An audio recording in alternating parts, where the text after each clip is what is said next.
So you're looking ahead, right? Mm, Curious about what's coming down the line and wanting to get a handle on the forces shaping our future, but without feeling totally buried under, well, just a mountain of information. mm. You've given us a really fascinating collection of sources this time. And okay, let's just dive right in. Sounds good. We're going to try and unpack this relationship between the future, as we imagine it, the anxieties that seem to come with that, and maybe most importantly, the power we actually have, our human agency. We'll be drawing lessons from history right up to the challenges we're facing today. Indeed. And it's a rich collection. You've given us articles, some research, your own really insightful notes. They really dig into how societies have, well, grappled with massive shifts in the past. Right. What's fascinating, I think, is how those echoes from history, they resonate so strongly with the anxieties we feel right now about, well, everything from AI to climate change. Exactly.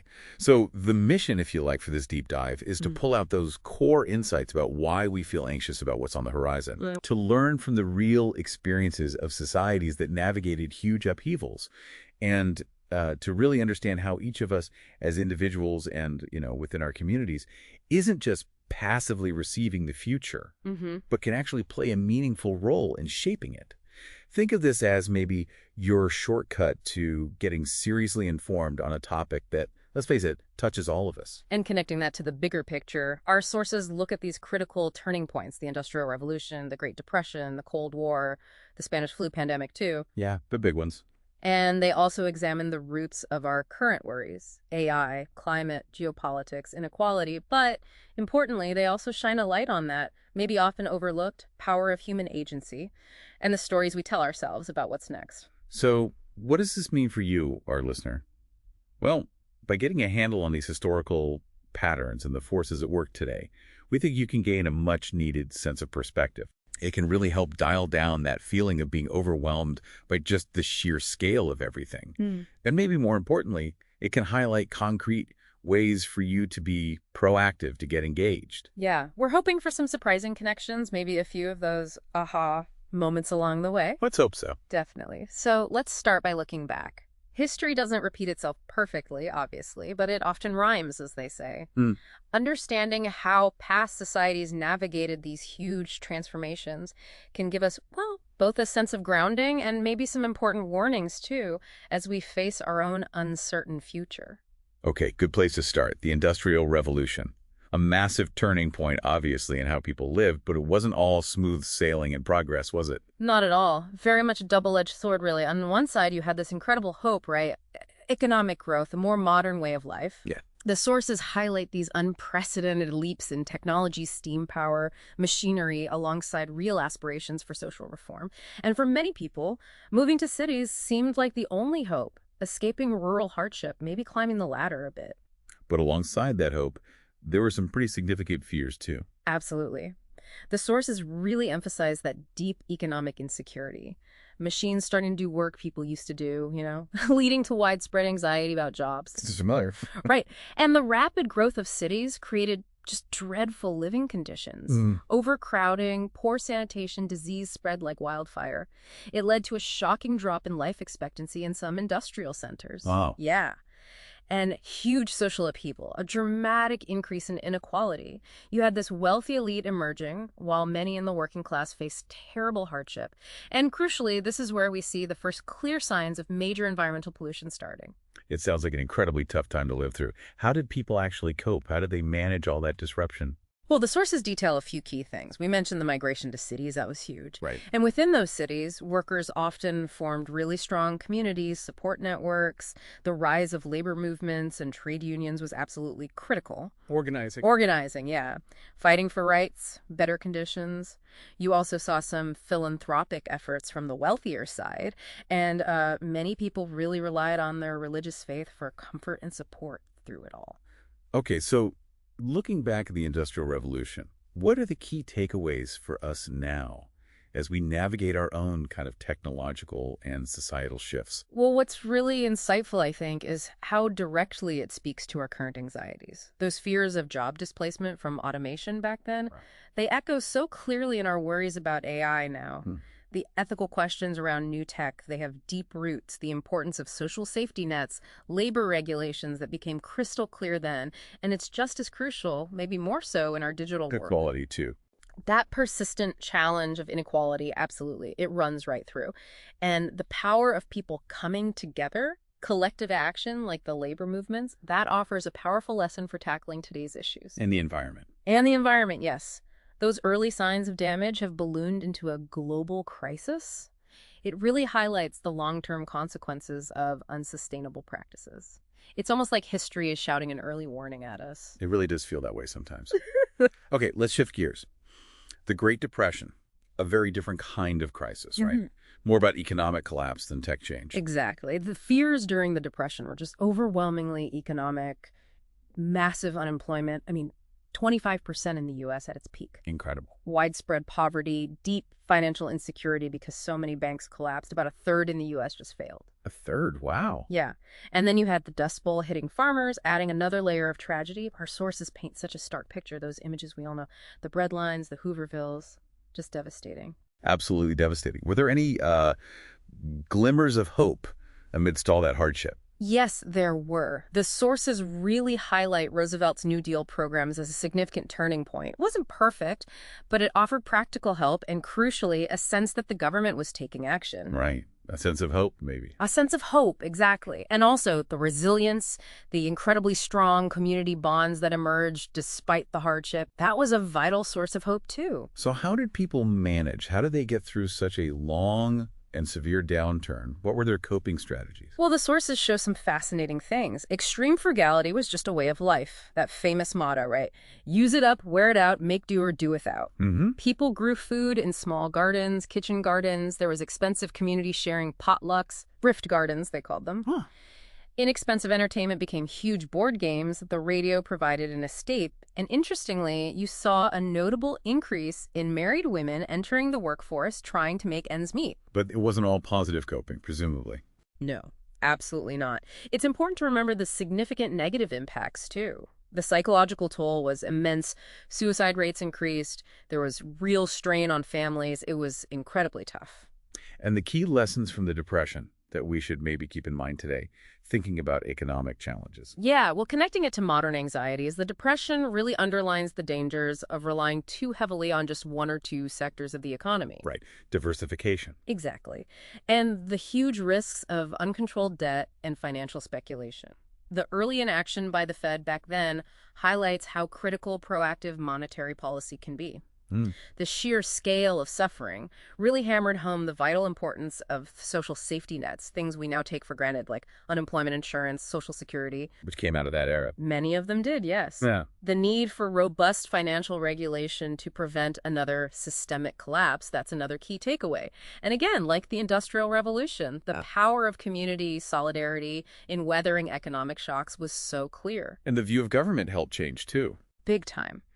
The Depression marked a really significant shift in how people viewed government assistance. It moved from something often stigmatized to being seen as a necessity in a major crisis.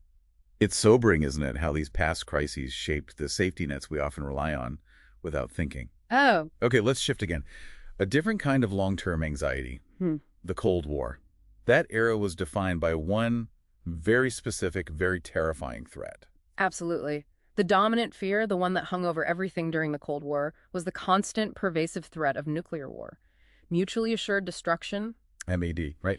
The understanding that a nuclear attack by one side would just inevitably lead to retaliation and the destruction of both.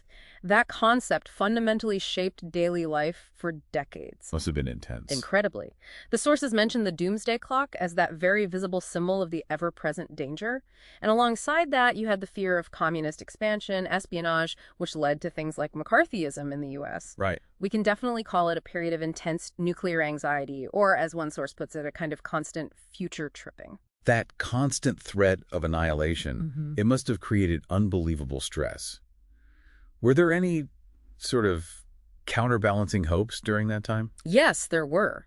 There were significant active peace movements advocating for disarmament. That was a real source of hope for many. The hope for global cooperation through the newly formed UN was another strong undercurrent. The emergence of the non-aligned movement, offering newly independent nations a path outside the two superpowers, that provided another kind of hope. A third way. A third way, exactly.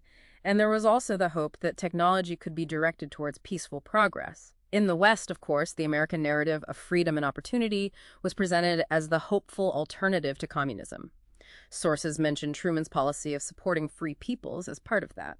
So how did people live with it? How did they manage that constant threat of global destruction? What were the adaptation mechanisms? Well, the sources detail a few things. You had civil defense drills like duck and cover in schools, people building backyard bomb shelters. Did they really think those would work? Well, maybe not fully effective in a real attack, but psychologically, they offered a sense of doing something, a sense of preparedness. Right. Control. Exactly. Psychologically, people coped through denial, activism, finding support in communities. The rise of the 1960s counterculture can partly be seen as a reaction against the rigidity and anxieties of the Cold War era. Interesting. The non-aligned movement offered a political path for many nations. Both sides used propaganda heavily, of course, trying to shape opinion. And for military families, it was incredibly stressful, often with very limited mental health support back then. And looking back at the Cold War, what are the key lessons for our current geopolitical landscape? It feels increasingly tense again. Yeah, it does. And the parallels are quite striking. The Cold War really highlights the critical importance of diplomacy and arms control. We saw that, thankfully, in how the Cuban Missile Crisis was resolved. Close call. Very close call.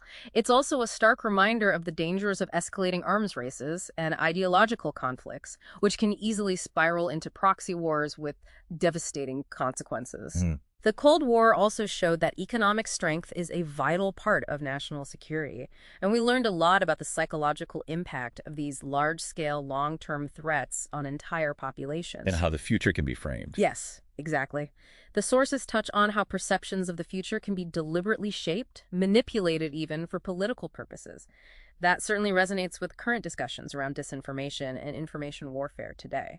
It seems understanding how we coexisted with major global threats before can offer some valuable perspective now. Okay, one more historical example. The Spanish flu pandemic. A very different kind of global crisis, sudden, invisible. Absolutely. The 1918-1919 Spanish flu was just devastating. It spread incredibly fast and had a terrifyingly high mortality rate, especially among young adults, which was unusual. Right. The overwhelming fears were about the disease itself, its speed, its deadliness, and the fact that nobody really understood it. There were no effective vaccines, no antibiotics back then. And healthcare systems. Completely overwhelmed, especially with so many doctors and nurses away serving in World War I. There was a real fear of society just breaking down as basic services faltered. Public health authorities at the time felt like they'd largely failed. In such a terrifying, unpredictable situation, were there any sources of hope people could cling to? Well, the sources point to a reliance on the emerging, though still pretty incomplete, understanding of germ theory. Right. And the public health efforts that were made, even if they weren't enough to stop it, things like hygiene campaigns. There was also a strong sense of community solidarity, neighbors, families caring for the sick as best they could. And the pandemic, tragically, served as a harsh but crucial teacher about disease prevention in modern, interconnected societies. So how did people try to protect themselves, lacking modern medicine? The main strategies were what we now call non-pharmaceutical interventions, or NPIs. Right. Masks, distancing. Exactly. Closing schools, churches, theaters, banning public gatherings, mask mandates in some places, isolation, quarantine, emphasizing hygiene. Did they work? The effectiveness varied depending on how early and consistently they were implemented. But recent historical analysis suggests that places that acted early and sustained things like gathering bans and school closures did have significantly lower death rates. Interesting. And there's also evidence that people reacted to high death tolls by voluntarily reducing their social contacts anyway. Self-preservation. And the crucial lessons from the Spanish flu for today. Yeah. Especially thinking about, well, recent events. The parallels are really striking, aren't they? The pandemic highlighted just how vital public trust is, trust in authorities, trust in scientific guidance, especially when societies are politically polarized. The critical need for clear, consistent communication to fight misinformation, that's another huge lesson. Global cooperation is essential for diseases that ignore borders. Right. Investing proactively in global public health infrastructure and preparedness is crucial, so we're not constantly reinventing the wheel. The challenges of balancing public health measures with individual freedoms were also very clear back then. And fundamentally, it just underscored the ongoing, never-ending need for robust scientific research. Perhaps the most sobering lesson, though, is the danger of collectively forgetting the hard-won knowledge from past pandemics. It's truly remarkable how much we can learn by looking back. It seems even in the darkest times, humanity finds ways to cope, adapt, and, well, endure. Exactly. Right. Studying these past periods offers, I think, significant psychological comfort and a valuable framework for understanding our current anxieties. Right. The historical record just overwhelmingly demonstrates the human capacity, both individually and societally, to adapt, to innovate, and to persevere, even when facing what felt like existential threats at the time. Even the imperfect solutions from the past offer a kind of grounded hope. And that idea of resilience is so key, isn't it? It's not about pretending things are easy, but about our ability to bounce back, to find ways forward after setbacks. Precisely. In psychology, resilience is basically defined as adapting well to adversity, trauma, significant stress. And it's so important to understand it's not some rare superpower. No, it's an ordinary process, something that can be learned, developed, strengthened over time. When we analyze these historical events, we see these recurring patterns in how societies respond, right? Like what? Well, the initial shock, the disruption, then developing coping mechanisms, individual, community level, the role of leadership or lack thereof, whether there's social solidarity or fracture, and ultimately that long-term adaptation. Seeing those patterns helps now. Yeah, recognizing those patterns can help contextualize our current anxieties. It can even provide a kind of roadmap, suggesting strategies, building support networks, advocating for change, things like that. So these historical examples, they foster what one source calls grounded hope, not just wishful thinking. Exactly. Not naive optimism, but hope rooted in the actual evidence of human tenacity. Surviving hardship leads to learning, strengthens our resolve, builds empathy, leads to real growth, even if it's hard-won. History acts as this powerful psychological anchor, reminding us of our capacity to face and, crucially, to shape the future, even when it feels uncertain. Okay, so looking back gives us perspective, shows resilience. Now, let's turn to what we could call the new world, the contemporary landscape of anxieties. It really does feel like we're facing a new, deeply interconnected set of challenges.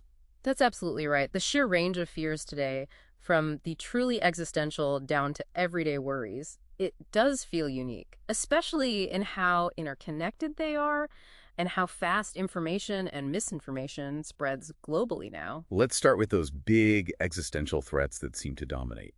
Artificial intelligence, AI. That looms large for many people thinking about the future. It certainly does. The incredibly rapid advances in AI are triggering a whole spectrum of anxieties, aren't they? Definitely. There are very real concerns about widespread job displacement from automation. Some projections suggest pretty significant workforce shifts soon. Right. Algorithmic bias is another major worry AI systems, maybe inadvertently, maybe not, perpetuating existing inequalities. The potential for AI to create and spread highly realistic misinformation, deep fakes, things like that, serious implications for public trust, for democracy. Yeah. And then there's the deeper, maybe longer-term fear, losing control over AI systems that become super intelligent, potentially leading to existential risk if their goals don't align with ours. And experts are divided on this. Sharply divided. You have some emphasizing the incredible potential benefits in healthcare science, while others are issuing stark warnings about catastrophic possibilities if we don't manage development very carefully. Climate change is another massive one, casting a long shadow, weighing heavily on people's minds. Undeniably. The anxieties around climate change are rooted in that growing, frankly irrefutable evidence. More frequent, more intense extreme weather, sea level rise threatening coastal communities, the possibility of triggering irreversible climate tipping points. Yeah. The IPCC findings are stark. Unprecedented changes already happening and projecting increasingly severe impacts with every fraction of a degree of warming. The burning embers idea. Exactly, those burning embers scenarios where risks become catastrophic. It generates deep anxiety about, well, the long-term habitability of the planet, the stability of ecosystems, our food systems. And it hits vulnerable people hardest. Absolutely. Our sources consistently point that out.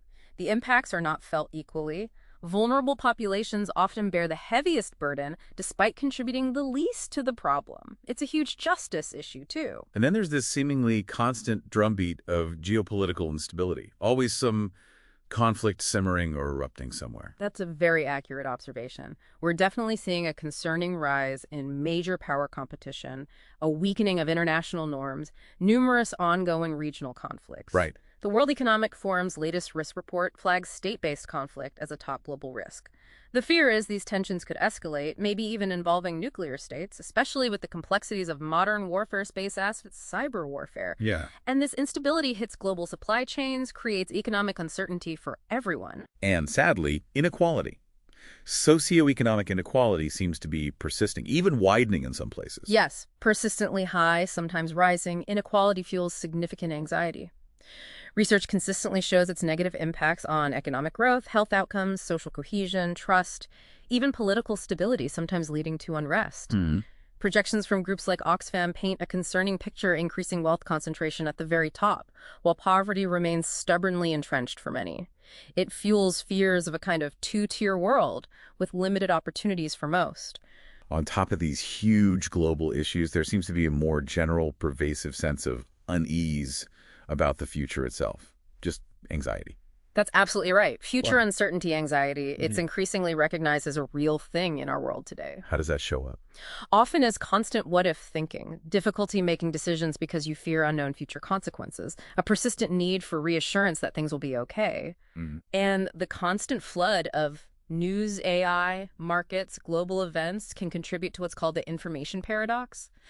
More info actually leads to more worry, feeling less in control. Yeah, I feel that sometimes. It can develop into more pronounced anticipatory anxiety or future tripping, which can have real negative impacts on mental and even physical health. And it's not like these fears are separate, are they? They all seem tangled together. Precisely. They're deeply interconnected. A complex web of systemic risks. AI's impact on jobs links directly to inequality concerns. Right. Misinformation online can worsen geopolitical tensions. Climate change leads to resource scarcity, which can fuel conflict, displacement, worsening inequality. That's all connected. Exactly. And this interconnectedness, amplified by the speed of digital information, creates this unique sense of being overwhelmed that feels, well, different from past challenges. It really is a lot to get our heads around. So facing all these massive interconnected problems, it's easy to feel like we, as individuals, are just powerless, isn't it? But our sources really push back on that, emphasizing regular humans and human agency. Absolutely. The scale is daunting, no question. But the sources strongly counter that feeling of powerlessness. They look at philosophical, sociological, psychological views on agency, our capacity to act intentionally, to influence our circumstances. But starting with those foundations, philosophy, sociology, what do they tell us about our ability to make a difference?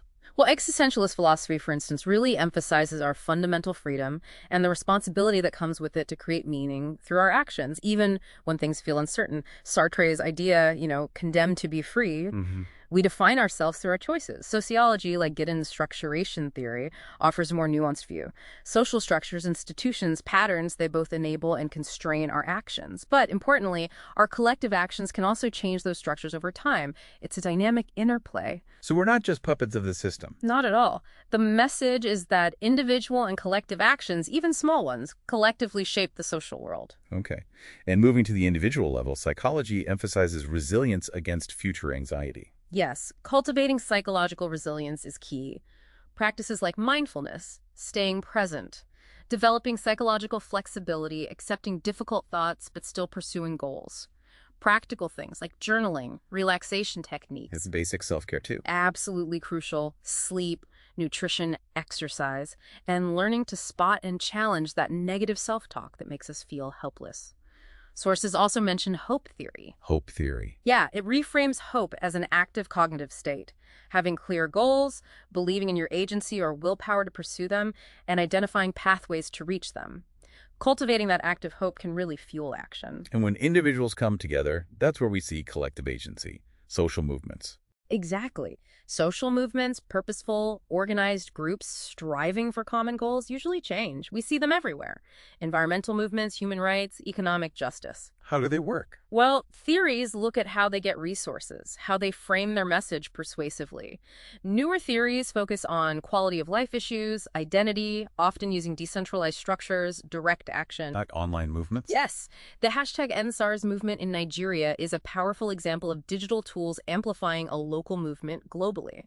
And youth protests, sources emphasize, play a vital role raising awareness, demanding change, bringing fresh perspectives. And it's not just big movements, right? Everyday civic engagement matters too. Absolutely crucial. Civic engagement is that whole spectrum: voting, volunteering, advocacy, getting involved locally. Oh. It strengthens communities, builds social capital, that trust and reciprocity.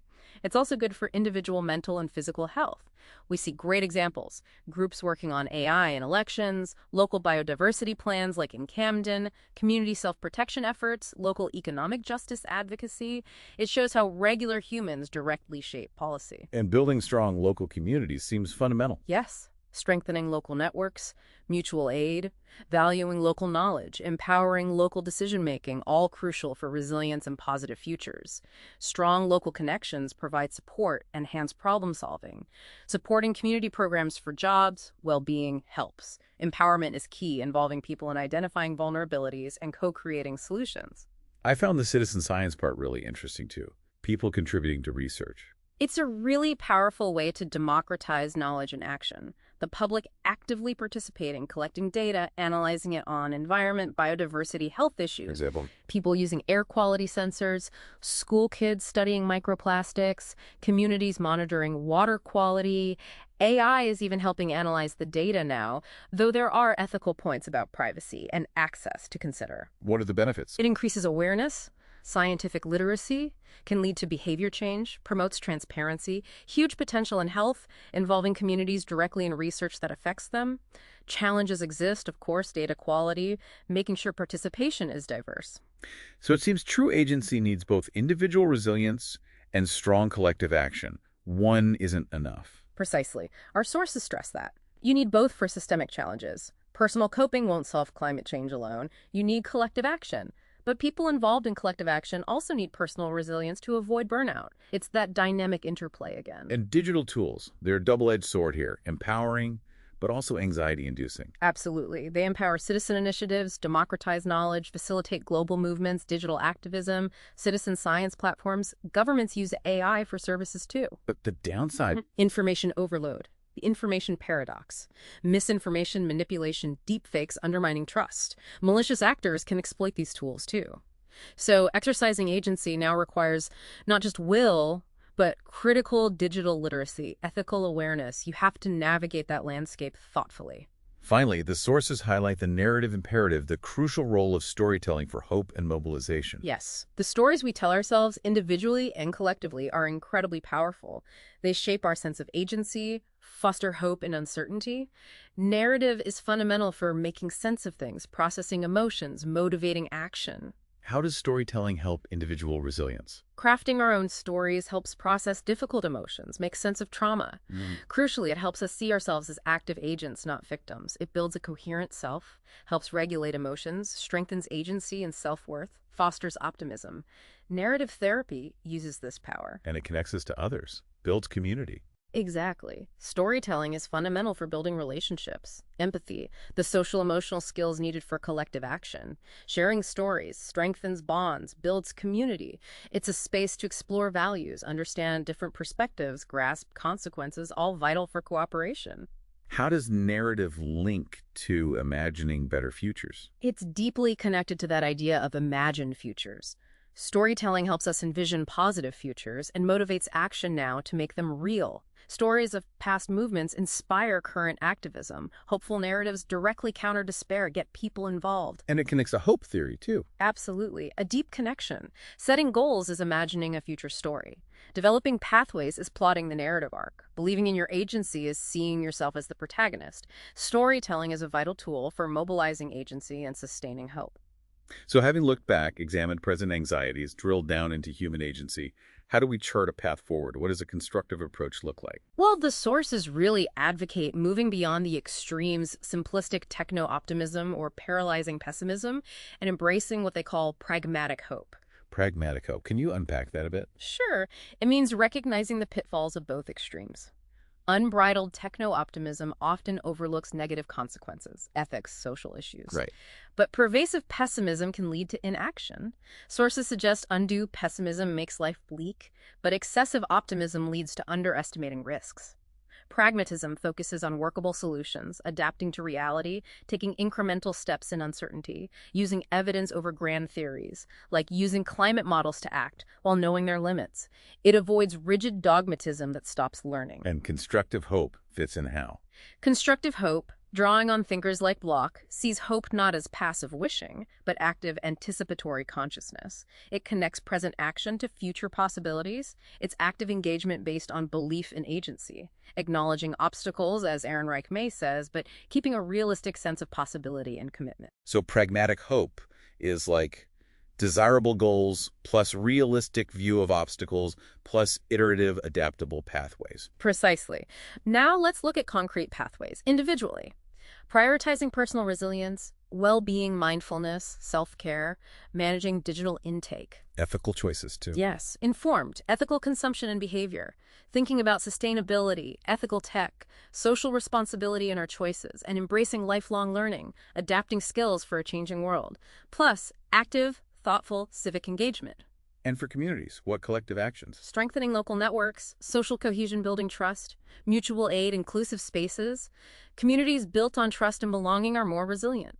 Supporting grassroots initiatives addressing local issues, climate adaptation like Camden's Plan, community gardens, local renewables, economic justice projects, using toolkits and case studies for inspiration, and promoting dialogue, community meetings, workshops, citizens' assemblies to co-create solutions. Okay, then scaling up societal global imperatives. What's critical there? Ethical and agile governance is huge. For AI, adaptive frameworks balancing innovation with safety, fairness, transparency, accountability.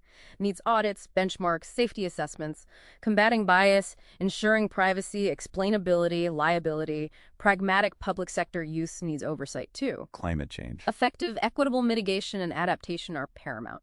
Rapid transformations needed. Clean energy scale-up, decarbonizing industry, green buildings, sustainable transport, ecosystem conservation. UN emphasizes the renewable transition. IRENA targets 90% renewable electricity by 2050. Geopolitics. Inequality. Geopolitics needs stronger multilateralism, diplomacy, de-escalation, pragmatic cooperation. Cold War lessons on communication are relevant. Inequality needs progressive fiscal policies, human capital investment, decent work, fair markets. OECD links lower inequality to growth. World Bank has policy options. History shows success is possible. Nordic states, U.S. civil rights era, Brazil's welfare expansion. So beyond specific areas. Fostering a broader culture of adaptability and foresight. Integrating future studies, scenario planning into education, policy. Moving beyond short-termism. Investing in global public goods, climate stability, pandemic prep. AI safety needs collective investment, shared responsibility, cooperation.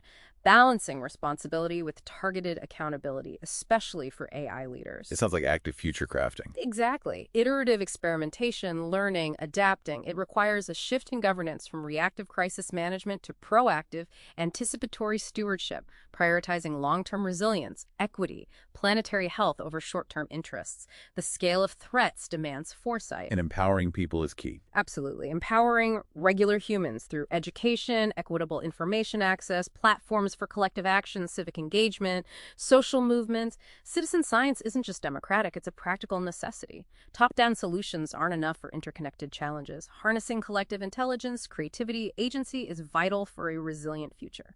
So, quick recap. Fear is understandable, but history shows resilience. Today's anxieties are interconnected. Human agency at all levels is crucial. And the way forward seems to be pragmatic hope. Precisely. And for you, our listener, having engaged with this deep dive, we really hope you feel a bit more equipped now, with a clearer understanding of the forces at play and the meaningful role you absolutely can play in shaping what's to come. And on that note, maybe a final thought to ponder. In a world seemingly saturated with predictions about the future, Perhaps the most powerful act isn't just trying to foresee what's coming, but actively participating in writing that future, one informed, courageous decision at a time. Indeed. The future isn't some fixed destination we just arrive at. It's more like a dynamic landscape that we are continuously co-creating together with every choice we make right now. We really encourage you to keep exploring these important topics, thinking about how you might apply these insights in your own life, your own community. Thanks so much for taking this deep dive with us.